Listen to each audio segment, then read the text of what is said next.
요한복음 1장 29절에서 34절입니다. 다시 요한복음을 읽게 됐는데 영적 축복 응답을 해보시기 바랍니다. 요한복음 1장 29절에서 34절 같이 읽읍시다. 이튿날 요한이 예수께서 자기에게 나오심을 보고 보라, 세상 죄를 지고 하나님의 어린 양, 내가 전에 말하기를 내 뒤에 오는 사람이 있는데 나보다 앞선 것은 그가 나보다 먼저 한 것이 이 사람을 가리켜 나도 그를 알지 못하였으 내가 와서 물로 세례를 베푸는 것 그를 이스라엘에 나타내려 함이라 하니라. 요한이 또 증언하여 내가 봄에 성령이 비둘기같이 하늘로부터 내려 그의 위에 머물렀더라. 나도 그를 알지 못하였으 나를 보내어 물로 세례를 베풀라 하신 그의 나에게 말씀하 성령이 내려서 누구 위에든지 머무는 것을 보고 그가 곧 성령으로 세례를 베푸는 이인 줄 알라 하셨기 내가 보고 그가 하나님의 아들이심을 증언하였노라 하니라. 아멘. 내가 보고 그가 하나님의 아들이심을 증언하였노라. 결국은 내가 좀 어렵다, 힘들다 뭐 이렇게 했을 때 나타나는 특징 같은 거 있죠.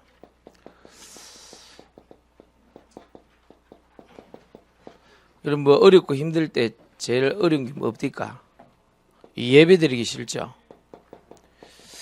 예배가 안 되거나 예배 드리기 싫은 것입니다. 그리고 나타나는 특징이 뭔가 힘들고 어렵다, 뭐 어려움이 있다 이럴 때 보면요, 예배 드리기 싫어요. 근데 더 중요한 거는 예배의 내용이 틀렸죠. 내용이 자꾸 혼적으로 예배 드리려고 그래요. 혼이라는 것은 뭐 여러분 잘 아시듯이 마음, 생각, 육신을 포함한 어떤 좀 정신적인 어떤 영역에 속한 부분인데 육신까지 포함한 겁니다. 그래서 내가 정말로 내가 내 정신이 아닐 정도로 열심히 했다. 그걸 보고 이제 혼적으로 열심히 했다. 혼을 담은 시공, 마음, 생각, 육신 다 담았다 그 말이에요. 그런데 이 혼적 예배라는 것은 내가 직분자기 때문에 오는 겁니다. 내가 막 집사다, 장로다, 뭐 내가 뭐 그래도 옛날에 뭐 교회하고 좀만 관련이 있었나 이래갖고 예배 드리는 겁니다. 그리고 뭐 이게 교회 일이 있죠. 맡은 일이 있죠. 뭐 식당 일도 있을 수 있고 뭐 차양대도 있을 수 있고 또 뭐 유인주학교 선생님이다. 그 일 때문에 오는 거죠. 뭐 교사 뭐 이런 것들 뭐 어쩔 수 없는 거죠. 자, 그러다 보니까 인간관계 이상을 벗어나지 못하는, 아이고 이번에 또 뭐 예배 드리러 못 가면은 또 뭐 전화 올 수도 있고 또 뭐 내가 인간관계에서는 그럴 수 있나 뭐 그런 거 있잖아요. 미국에 가보면은 저 예배 드리러 오는 사람들 중에 그 미국에 그 정착하기 위해서 정보를 얻으러 오는 사람들이 꽤 많이 있습니다. 이렇게 가보면요. 저 그런 거 때문에 좀 교회가 힘들고 어릴 때도 있죠. 그래서 교회 안에서 어떤 네트워크를 형성해서 내가 미국 사회에 살아남아있다 싶어갖고 정보 얻는 그런 교회도 있죠. 그리고 우리 저 다락방 목사님 그 미국에 갔더니 어떤 사람이 전화가 왔더라는 사모님한테. 왜 전화했냐니까 자기가 미국에 온 지 이제 얼마 안 됐는데 거기는 뭐 이사 비용이 그래 비싸다네요. 그럼 뭐 이사를 좀 도와달라고 그 사모님한테 그래 얘기를 했다. 그 우리는 그런 거 하는 교회 아니라고 그렇게 얘기하니까 아니 다른 교회에서는 이사 도와달라면 다 도와주는데 이 교회에서는 왜 그러냐고 이렇게 물어보더라랍니까. 그러니까 이 사모님이 우리는 말씀 운동하는 교회라서 그거는 사모한테 그렇게 해도 목사님한테도 안 도와줄 거라고 그렇게 하니까 이상한 교회라고. 당연히 그 정도는 교회 등록 안 했어요. 그렇죠. 근데 그게 많아요. 해외는 그런 게 굉장히 많아요. 교회라는 게 일반 어떤 봉사단체나 교회라는 것이 어떤 자기 삶을 유지하기 위해서 필요한 어떤 그 조건 정도로 생각하는 게 많아요.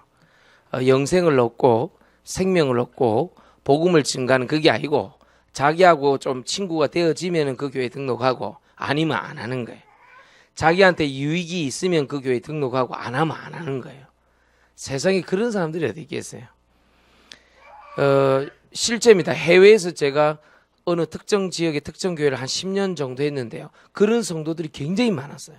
근데 기가 차서 내가 아이고.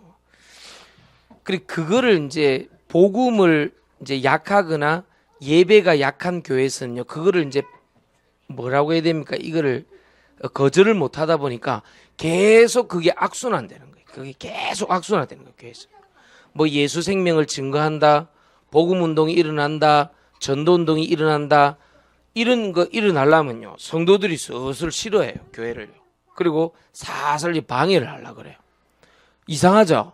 교회의 원래 모습인 복음 전하고 전도하고 생명 증거하고 예수가 그리스도 되심을 가지고 영적으로 싸우고 이러면요, 성도들이 슬슬 떠나가려고 그래요. 아, 우리 교회는 그런 교회 아니라 하면서, 아, 전도 부담스럽다 하면서 이런 식으로 막 공격해서 들어옵니다. 그래서 보통 그 목사님들이 그런 어떤 영적인 시작, 축복, 응답 없는 교회들이요, 성장도 못할 뿐만 아니라 어느 선에서 성도나 어떤 그 중직자들에 의해서 막 좌지우지 되어지는 그런 교회 있잖아요. 그거 힘듭니다. 그런 교회 힘듭니다. 이 제대로 되는 교회의 특징은 일단 영권이 있어요. 가보면요, 일단 예수님의 소원대로 복음 전하고 성령 충만 받는 일에 굉장히 힘씁니다. 그런 교회는 가보면요. 그리고요, 흑암 권세, 귀신 권세 당연히 때려잡고 그 지역에 하나님 나라 임하게 하여 주옵소서. 그걸 당연한 사명으로 딱 알고 붙는 거예요. 그걸 보고 뭐라 그러냐? 교회의 근본 사명이라 그러는 거예요. 짜장면 먹을 때는 아무 문제 없다니까요. 막상 전도 기획 계획 지도 짜고요, 복음 딱 전하려면 이상하게 방해거리가 일어나. 괜히 좋던 사람이 막 이상하게 나오고요, 막 이렇게 어렵게 나오고. 아니, 직장에서 뭐 일을 잘하고 뭐 이렇게 하면 괜찮은데 직장에서 어느 날 갑자기 예배 딱 들으려면 이상하게 딱 사람들이 딱 공격하려고 폼 딱 잡는. 학교에서 공부 잘하고 이러면 괜찮은데 교직원이나 학생들끼리 예배 드리려고 딱 폼 잡으면요, 아니 천하에 상관없던 사람이 이상 갖고 시비 걸고 이런다니까요. 그게 왜 그러냐 이 말이에요. 우리 저 옛날에 학교 다닐 때 그 선생님이 사람이 괜찮았다니까요. 그래서 우리가 그 음악실을 우리 그 교련 선생님이 교회를 다녀서 부탁을 해서 음악실을 빌렸었어요. 그리고 예배 드리고 있는데요, 아니 갑자기 그 선생님이 밥 먹고 들어가다가 우리 예배 드리는 모습을 봤는 거야. 이 사람이요, 갑자기 우리 아무것도 안 해서 음악실에서 피아노 치면서 찬송 부르고 예배 드렸다니까. 아무것도 아니잖아요. 갑자기 막 교감쌤 불러오고요, 막 이 뭐 하는 짓이냐 하면서 학교에서 난리를 치는데요. 와, 우리가 너무 놀랬다니까요. 너무 인격적으로 좋은 선생님인데요. 그리고 사람 굉장히 훌륭한 사람입니다. 평상시 학생들을 굉장히 존중하고 그런 선생님이었습니다. 우리 고등학교 때 그냥 음악실 빌려가지고 우리끼리 그냥 예배드렸다니까요. 갑자기 이 선생님이 막 당황을 하고 교감쌤 불러와갖고 뭐 하는 짓이냐 그러고요. 내 참 기가 차서. 이게 여러분 그런 게 있습니다. 아니, 군대에서 그냥 뭐 다른 사람은 지는 유행가 부르면 뭐 나는 뭐 속으로 뭐 그래 크게 부른 것도 아니고 내가 내 혼자 있을 때 흥얼거리면서 찬송 부를 수 있잖아요. 그 교회 구원의 확신 없이 다니는 사람들이 있잖아요. 이런 녀석들이 몰려와갖고 뭐 하냐니까 찬송가 부르지 말라는 거예요.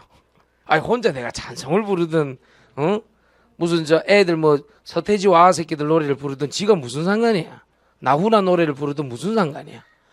아니, 내가 혼자 있으면 찬송 불렀다고 시비 거는 거예요. 포켓 성경이라고 있습니다.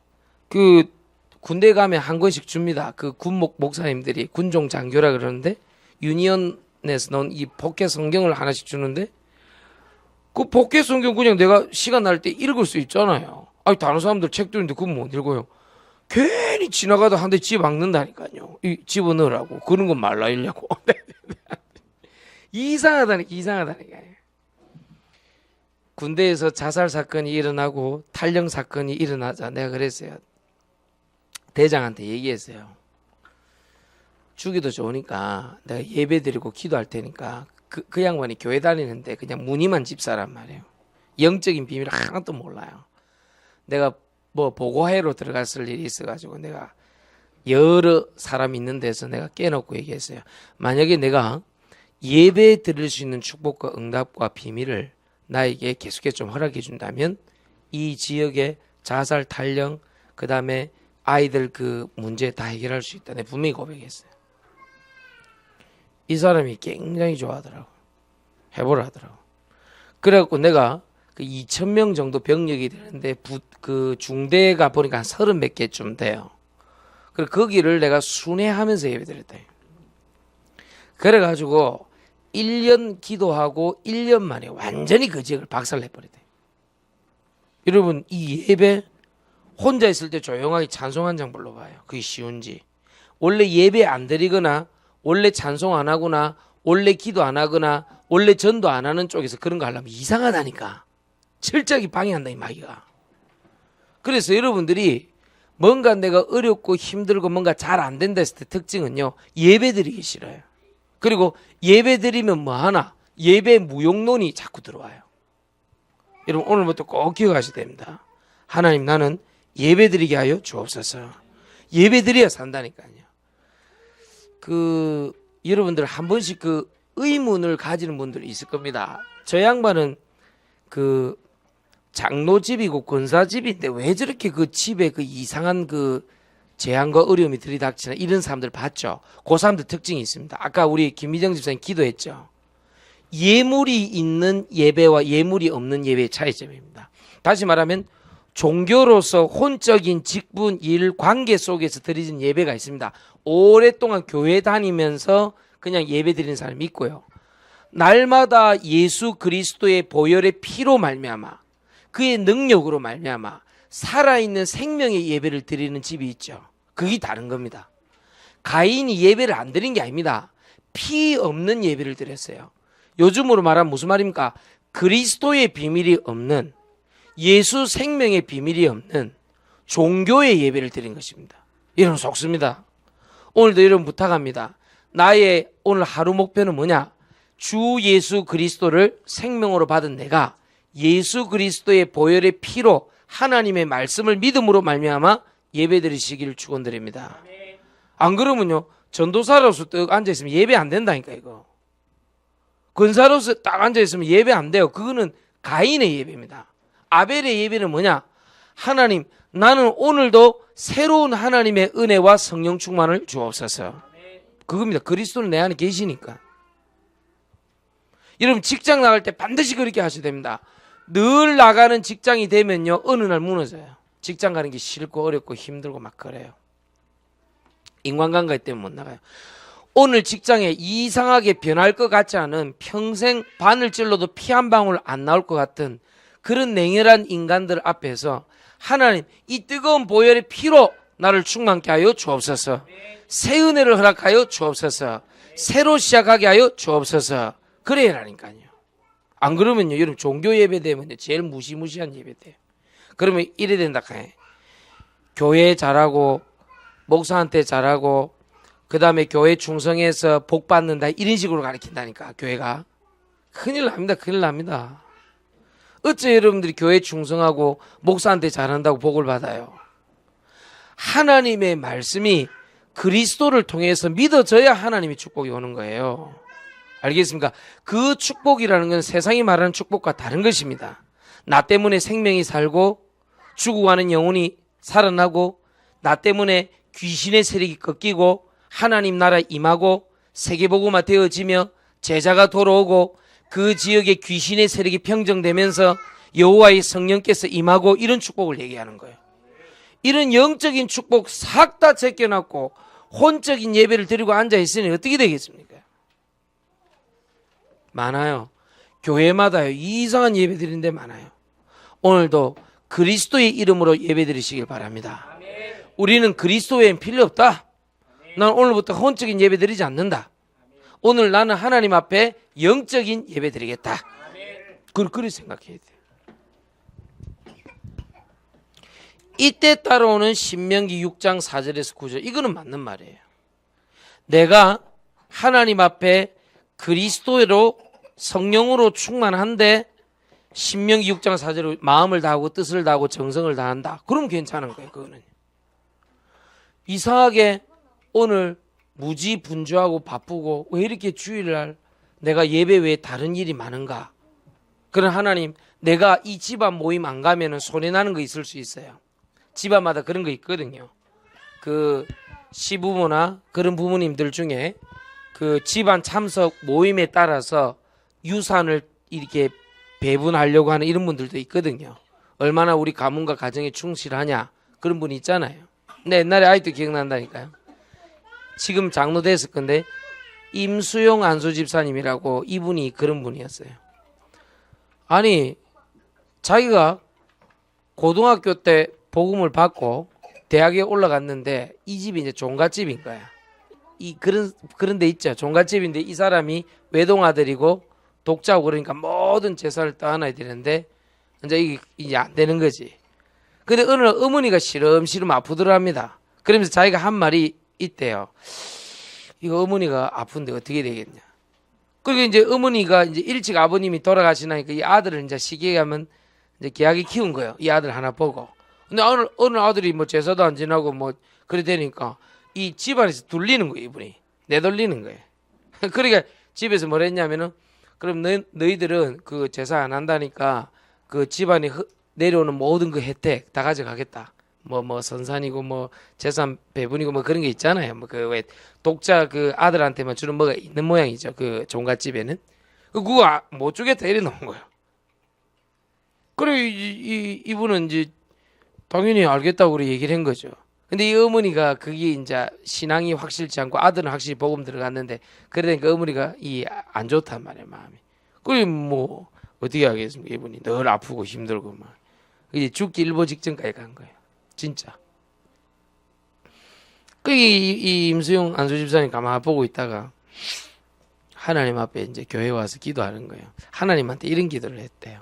하나님 저는 우상이 싫고 하나님 아버지가 참 하나님이고 귀신은 나의 신이 아닌데 그래도 조금 이거는 아니지 않습니까? 이런 식으로 자기는 하나님 자녀가 맞고 복음이 맞고 생명도 하나님 손에 주관되는 건 맞는데 어머니가 아직 신앙이 확실치 않고 복음이 확실치 않은 상태에서 어머니가 돌아가시면 나를 공격하는 저 불신자들이 뭐라고 얘기하겠냐고 이런 식으로 기도한 거지. 이제 하나님 이제 이 임수영 집사님한테 이제 쉽게 가면 이제 믿음을 심으려고 한 거지. 이제 그걸 꼬박 어머니 죽는다고 딱 그 선포되고 난 다음에 꼬박 그 일주일 기도했다네. 어머니가 싹 회복되지 몸이 일주일 뒤에 예배 딱 드렸는데 확신이 오더라래. 자기가 주일날 딱 예배 드렸는데 확신이 딱 오더래. 그리고 이 어머니 살아나고 확실하게 믿음 갖고 신앙생활하고 아무것도 아닌 것 같지만요. 마귀는 어떻게든 여러분 예배 못 드리게 하려고요. 그런 이익관계를 공격합니다. 여러분 어떻게 생각합니까? 만약에 예수가 그리스도가 맞고 내가 하나님의 자녀인데 밥 먹는 것 때문에 여러분들 사단 마귀가 공격해서 들어오면 여러분 어떻게 하겠습니까? 예배를 포기해라. 예배 포기하면 너 산다. 그리고 먹을 거 줄게. 어떻게 생각합니까? 실제로 일제시대 때 그런 게 있었다니까요. 요 근처에 가면 요 진해에 가면 주기철 목사님이라고 그 생가하고 그게 있어요. 거기 이렇게 만들어 놨어요. 주기철 그 기념관이라고. 쉽게 하면 그것도 비슷한 거예요. 비슷한데 요 부산에서 그때 조선 기독교 총연맹이라고 의용단체죠. 그 김길창 목사라고 그 사람이 홍택기 목사 요 두 사람이 주도를 해갖고 신사참배 하는 쪽으로 가는 쪽이 있었어요. 밥 주니까 구속 안 시키니까 주기철 목사님 못하겠다 했네. 1사가고 딱 적어요. 한 번 죽지 두 번 죽냐. 그분이 이 원래 이쪽 분인데 마산에 있다가 마산 산정인교에 있다가 평양에 그 목회를 갔는데 평양에서 바로 잡혀간 거예요. 그래가지고 이 평양 이 교회에서 이제 바로 이제 수감이 됐는데 이제 광복하기 1년 전쯤 이제 죽었단 말이에요. 1944년 5년 이경이 죽었는데 너무 안타까운 거예요. 그런데 이분이 죽기 전에 꿈속에서 계속 자기 자녀들이 나타나가지고 아버지 밥 주세요, 밥 주세요. 배고파요, 배고파요. 미치겠거든. 여러분 한번 생각해 보세요. 내가 감옥소에 있는데 네 예배만 안 드리고 예수가 그리스도라고 부인하면 너 밥 준다. 자식들 잘 살게 해준다. 그 아드님이 뭐 지금 뭐 주성현 장로님입니까? 그분이 그때 그 간증하는 걸 좀 들어봤는데 밥 주세요, 밥 주세요. 그 이러면 아무 그렇지 그게 제일 약점이란 말이야. 자녀가 아버지한테 밥 달라면 이거는 끝난다니까 이거 마음이요. 이거 모릅니까? 하여튼 학교 갔다 오면요 제일 내가 마음이 좀 그런 말이 있어요. 아빠 배고파. 아, 그러면요. 이게 무엇이? 근데 이제 제일 안타까울 때 뭡니까? 주로 우리 그 보온밥통에는 밥이 없을 때가 많아요. 우리 집은요. 주로 각자 알아서 살아남는 체제이기 때문에. 그럴 때 안타깝습니다. 그렇죠? 그리고 밥이 있긴 있는데 그 시간 보자. 시간 보면 뭐 68시간 지나 있고 막 요즘 밥통 시간이 나거든. 그 밥을 해놓고 그래. 아니 먹어도 돼요. 뭐 밥솥 안에 있으니까. 근데 68시간 돼 있고 이런 밥도 어째 있고 이럴 때 안타깝습니다. 그럴 때. 그러면 라면이라도 끓여주면요. 애들이 밥 먹잖아요. 라면 먹잖아요. 잘 먹거든요. 그때 굉장히 기분 좋아요. 그렇죠? 애들이 밥 먹을 때 기분 좋아요. 애들이 뭘 달라고 했을 때 아버지가 뭐 줄 게 없으면 굉장히 이상하다니까요. 그걸 자꾸 공격하는 거예요. 주기철 목사님 순교 못하도록 하려고. 일사각오인데. 이 그 첫 번째 이 사모님은 이제 돌아가시고 두 번째 그 오정모 사모님이 이제 왔는데 그 하나는 굉장히 잘한 것 같아요.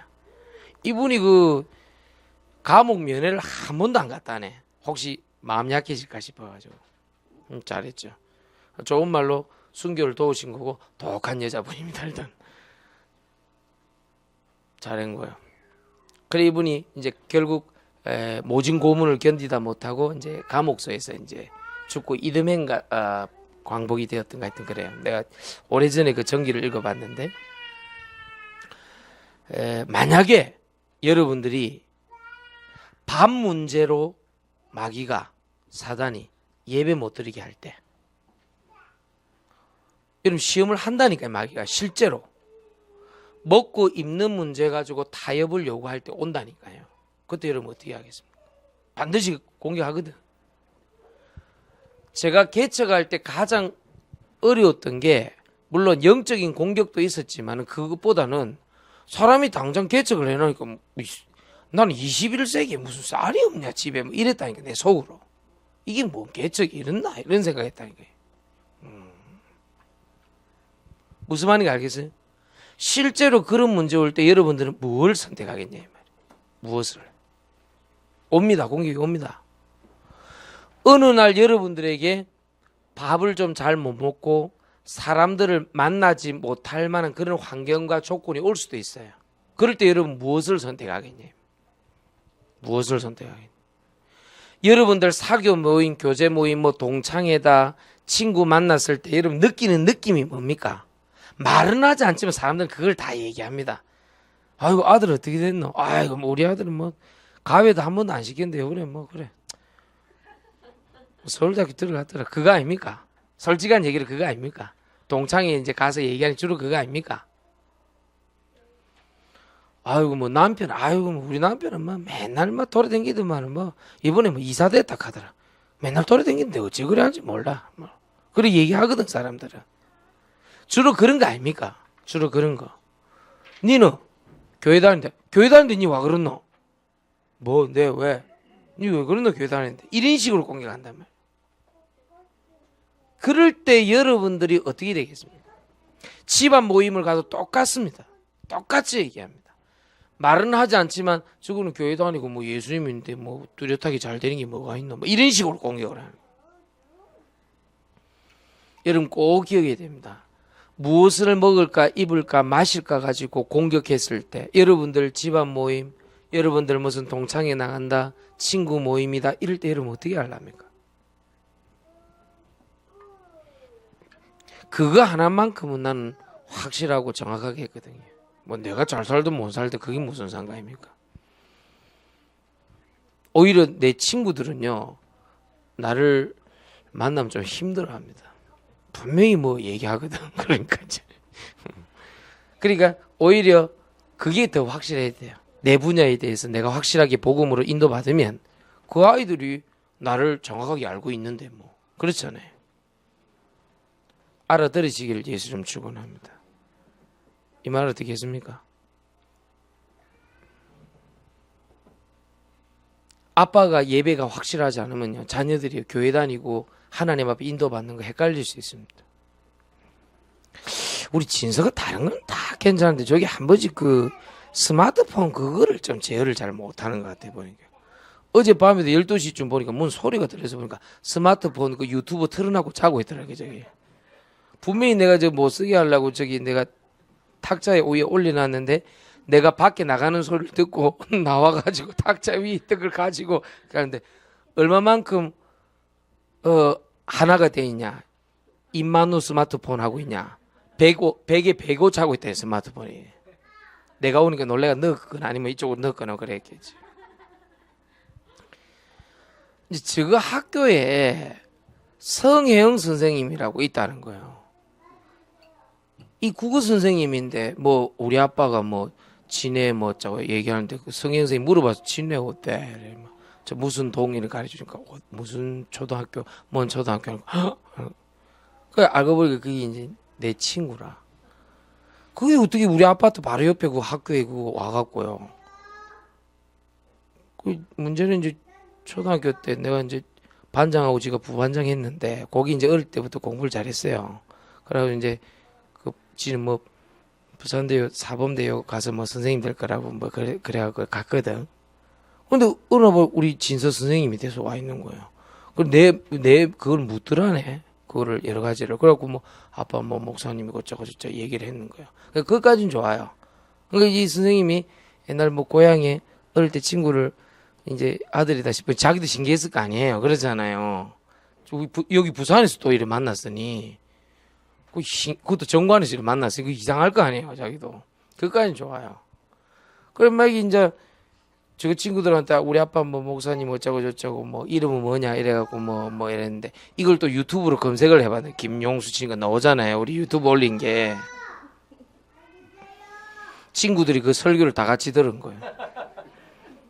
그때 내가 왜 할렐루야 얘기해줬잖아요. 그 비행기 모는 기장 얘기해줬잖아요. 저그 친구끼리 모이면 그런다는 거예요. 전부 다 할렐루야 할렐루야 그런다는 거예요. 저희끼리. 참 다행이다. 유튜브에서 아빠 설교 다 듣고 친구끼리 모여서. 참 다행이다, 진서야. 그 유튜브 딴 거 검색하지 말고 설교 검색해라. 참 다행이야. 친구끼리 유행어가 할렐루야가 됐다는 거는 참 다행이에요. 여러분 어떻게 생각합니까? 우리 아이들이 예배를 부끄러워하고 우리 아빠는 목사입니다 하는 것이 부끄럽고 나는 교회 가는 것이 부끄럽고 이렇게 돼서 되겠습니까? 자녀들에게 딴 거는 몰라도요. 절대로 혼적인 예배 가르치지 말고요. 영적인 예배 가르쳐야 돼요. 네가 실수를 해도 하나님 자녀인 것이 당당하고 분명히 된다. 사람은 실수하고 산다. 넘어지고 산다. 부탁드립니다. 난 다음에 그 국어 선생님 그거 내 한 만나자면 충분히 만날 용의가 있어요. 만나서 해줄 얘기가 있어요. 그 네가 다니던 그 천주교가 진짜 진리인지 내가 묻고 싶어요. 만나면. 지금 뭐 어찌 된지 모르겠지만 마산에 가면 그 성심여고라고 있단 말이에요. 거기를 다녔단 말이에요. 그래, 아이고 내가 진짜 생각해봐야 돼요. 걔 하면 놀랬을 거예요. 내가 목사 됐다는 소리 들으면 놀랬을 거예요. 초등학교 때는 안 그랬거든. 내가 뭐 좀 벨났거든. 그래 여러분 잘 한번 생각해 보라니까요. 나는 지금 살아있는 영적 예배를 드리고 있는가? 아시겠습니까? 자, 그래서 내가 영적인 예배를 드릴 때 요한복음 4장 24절에 신령과 진정으로 그러니까 성령과 말씀으로 하나님 앞에 예배 드릴 때 마음을 다하고 뜻을 다하고 정성을 다하는 것은 정말 좋은 예배입니다. 예물을 준비하고 자녀들 함께 토요일 날 가르치고 내일 예배를 왜 들어가는지 목사님 내일 설교 제목은 뭔지 가르치고 아이들한테 그 성경 본문을 같이 읽고 묵상하고 아이들에게 내일 너는 헌금을 어떻게 준비했고 너는 말씀을 어떻게 준비했고 내일 제목은 뭐고 찬송가는 이건데 엄마 아버지와 함께 같이 기도하면서 준비하자 이걸 가르쳐야 됩니다. 아이들한테. 그렇게 해서 내일 예배 오면요 놀라운 일이 일어납니다. 나타나는 특징이요. 여러분 힘들고 어려울 때 나타나는 특징이 예배 드리기 싫다. 내 영혼 혼적으로 자꾸 변해가고 마음과 뜻과 정성을 다하는 게 부담스럽고 그런 게 있을 수 있어요. 그때 얼른 뭐 해야 되느냐? 하나님의 성령과 말씀으로 예배 드릴 수 있도록 기도하고 새로 시작해야 돼요. 이거를 확실하게 느낄수록 예배 살아있는 예배 됩니다. 백음순 집사님은 제 말 무슨 말인지 아실 겁니다. 아마 이 예배를 영적으로 드리기 전과 이전과 이후에 그 삶이 어떻게 변했는지 한번 저한테 오셔서 얘기하더라니까요. 식당 잘 하셨대요. 장사도 잘 되고 좋았대요.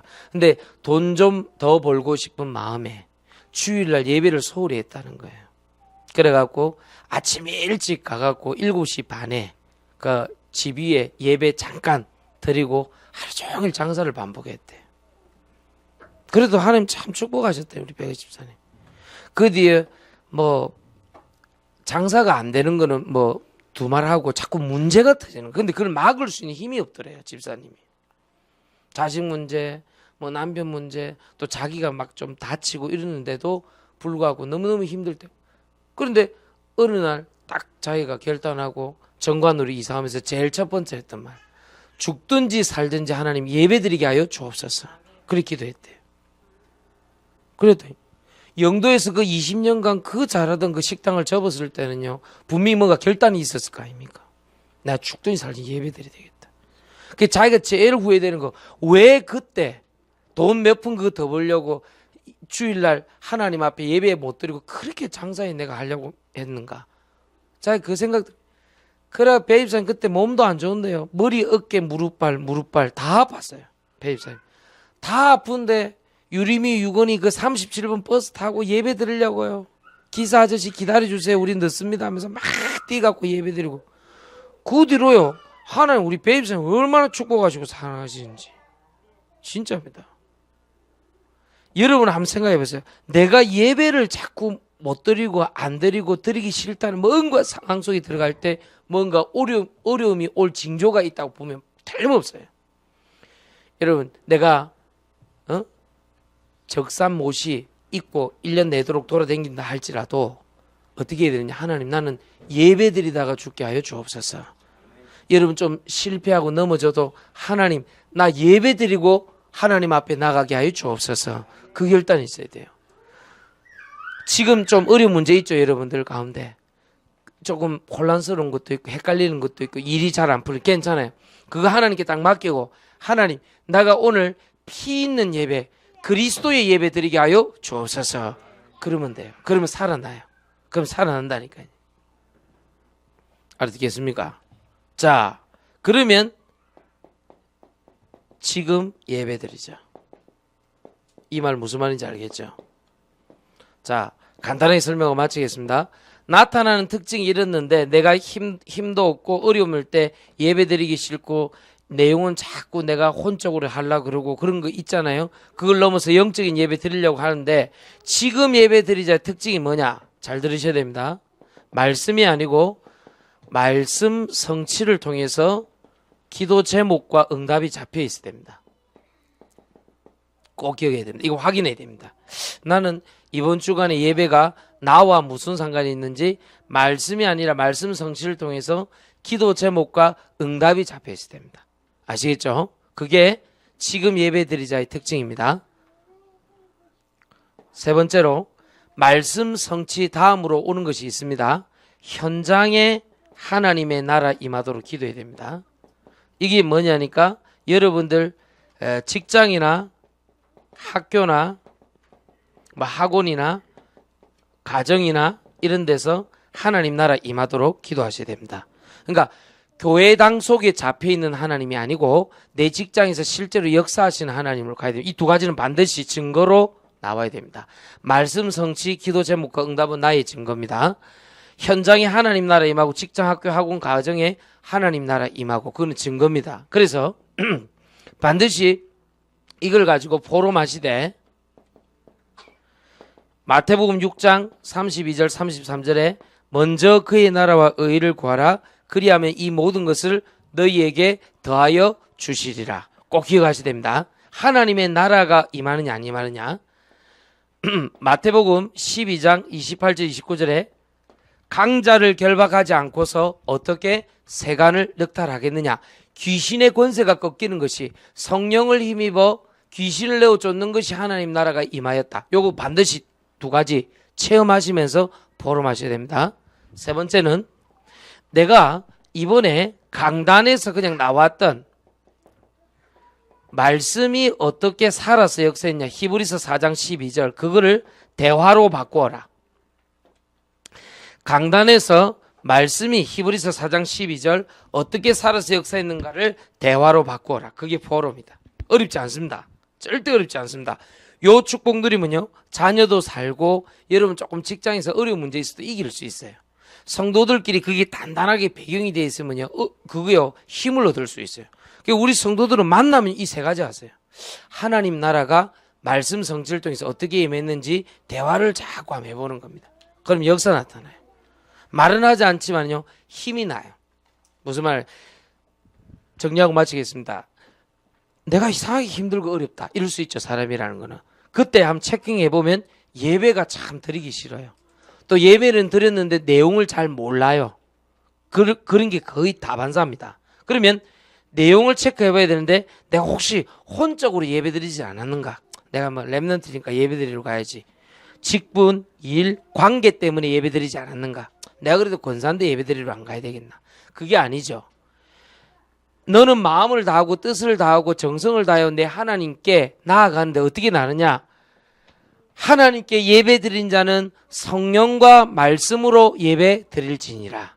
이게 있으면은 신명기 6장 4절이 9절이 맞지만은 이게 없으면은 신명기 6장 4절이 9절이요 종교 예배가 돼요.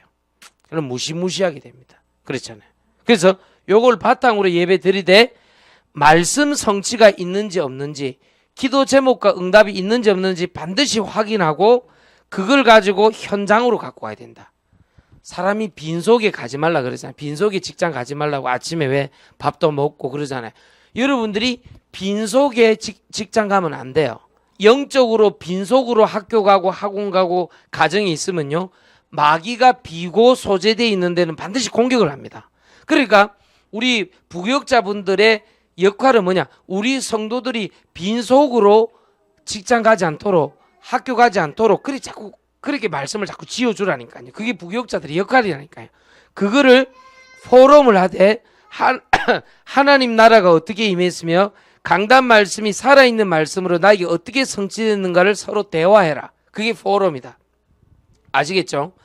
안 그러면 빈속에 가면 마귀한테 당하고 사람한테 당하고 일 때문에 당한다니까요. 알아듣겠습니까? 요즘 희수 좀 얼굴 좀 살아있잖아요. 저게 살아있는 이유가 예배. 이제 조금 결론 내리기 시작했다니까요. 예배. 내가 무엇을 먹을까 입을까 마실까 염려하지 말라. 무슨 말인가 알겠어요? 예배. 알아듣겠어요? 희수? 오늘 저녁에 혼자 있을 때 하나님 앞에 예배 드려보세요. 찬송하면서요. 굉장한 승리 역사 나타납니다. 오늘 본문 말씀이 그거였습니다. 그리스도의 비밀이 성령께서 함께 하신다는 거예요. 아시겠죠? 지금 예배 드리자. 주의 성령과 더불어 그리스도의 말씀이 나에게 다가오는 살아있는 예배 드리시길 예수 이름으로 축원드립니다. 찬송가 449장 찬송 이후에 기도하고 마칩니다. 우리 449